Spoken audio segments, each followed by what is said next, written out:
Hello investors, and welcome to Finance with JCL. Today I share with you my update on my quest to £1 million, and it's the April 2021 portfolio update. So just as a quick refresh of the challenge before we go into the detail of where I've got to. This is very much a long-term investment challenge, so I'm not going to be able to claim to make 15-20% a year.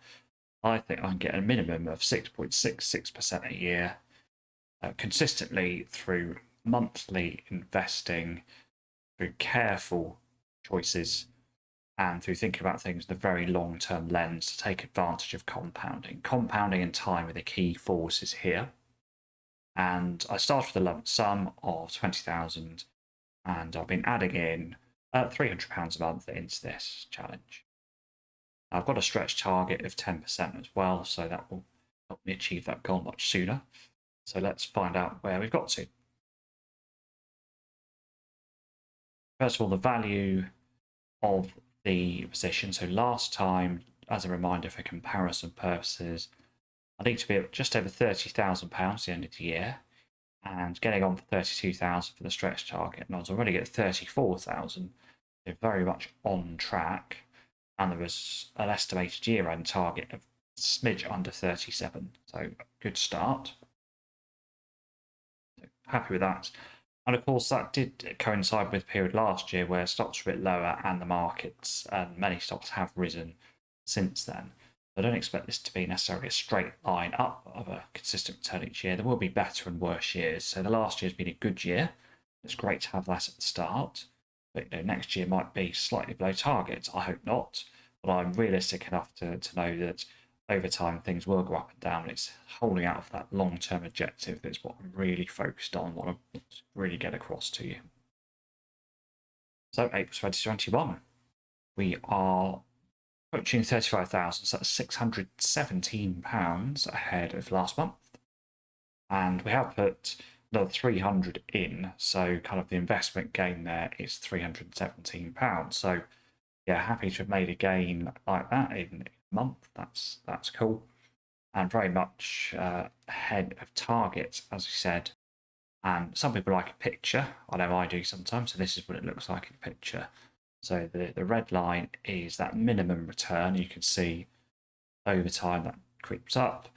And the green line, which is a little bit steeper, diverges from the red line as the compounding starts to take effect. That's the 10% stretch target. So just a bit of information for you on how the portfolio is segmenting, because it has changed a little bit since we last went through this. So you can see the main change there is I did have some bond funds that were kind of legacy ones I'd had for quite a long time, and I've got rid of those because my thought process is I'm feeling much more confident in my investing choices, what I'm trying to do, and the kind of locking in to a trickle rate of return is good for defensive portfolio or someone that's perhaps near a retirement when they might need the money. But locking into sort of 4 or 5% a year returns isn't what I want to do, particularly as inflation might start to increase soon. I've got rid of that.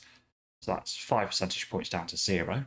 And you can see that's then been spread between cash, bought a few individual companies, and the index tracker values have gone up 23% of the portfolio. And that isn't because I bought more index trackers per se, it's because the value of the markets, particularly the UK market, has increased a decent amount in the last month or so. So I have bought some individual companies, and you see those here. So I bought Corsair Gaming, and I have done a presentation on that, so I'll link to that. You should be able to click on the banner at the top of the screen. And I just bought British American Tobacco, primarily for the dividend. It looks like a nice stalwart company. Very low P ratio, very good dividend. I think it's one of those where I don't want to hold a huge amount of cash. So that could be a good proxy for cash, bringing that dividend in. So that's my thinking there. I have topped up on my Tattooed Chef position as well, and that stock has plunged significantly in terms of its market price recently. And I've taken advantage of that and just added a little bit. And of course, the bond funds we've mentioned. So not a huge amount of change, but a couple of things there. As always, I'll share my top handful of stocks. So I'll share with you my top 5 stocks, and it's a similar card list to what you've seen before. There's no new entrants into that top list. And we've got Bank OZK as my largest holding, so it's at the top there. Now that's had a bit of a pullback in the last month or so. You can see dropping over 20 percentage points. That is a significant pullback, but it's still well up, over 50% up in less than a year. The Unum Group, bang level basically since last month, so I'm up around about 30-odd%. Held that for less than a year. And Aviva has just continued to tick up. I think it's around about £4 a share now, so it has carried on going. So we're up about 34% overall there. Cracking month for K3 Capital. 25 percentage points increase, so now a total return of 63% in less than a year. So absolutely delighted with that. And finally, Unilever that I've held for quite some period of time, covering a little bit. So that's a total return of 90%. So quite a lot of dividends over the years there. And that's 10% a year as a compound annual growth rate. So that is bang on the stretch target. So happy with how that's performing. I suppose as an overall thought, see the top 5 have all done very well. And there are other stocks in the portfolio that have done worse than that. And it's a case of obviously being very confident in these, so make them my biggest 5 positions. So I'm thinking I've done well with how those have returned. Then should I have actually had a more concentrated portfolio and put more money into those originally and not had those extra number of stocks? That's something I've been thinking about. And I'm looking to, whenever appropriate, to rationalise the portfolio. So there we have it. Now, in case you'd like some other material, some reference material on these companies, I have done a presentation of Bank OZK, Aviva, and a brief one on K3 Capital. So I'll drop in links for all of those so you can quickly find them. They're in my stock review series, and a box will pop up for that as I'm talking now, and you can click in and look at those other companies that I've mentioned. As a final point, I've started up on eToro, and I'm going to try and become one of the, I think they call them popular investors on there, so people will be able to follow me and do copy trading if they find that to be interesting. I've started a brand new portfolio on there, and I'll drop a link into my screen name below. So if you're interested in that, do go and have a look.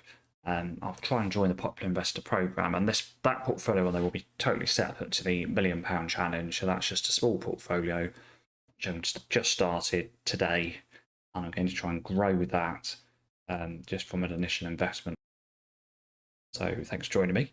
And in closing, if you'd like to buy any of these shares, if you're UK based, I'll drop a link below to my Freetrade account, and you could qualify potentially for a free share up to the value of £200, although it is a random one you get allocated.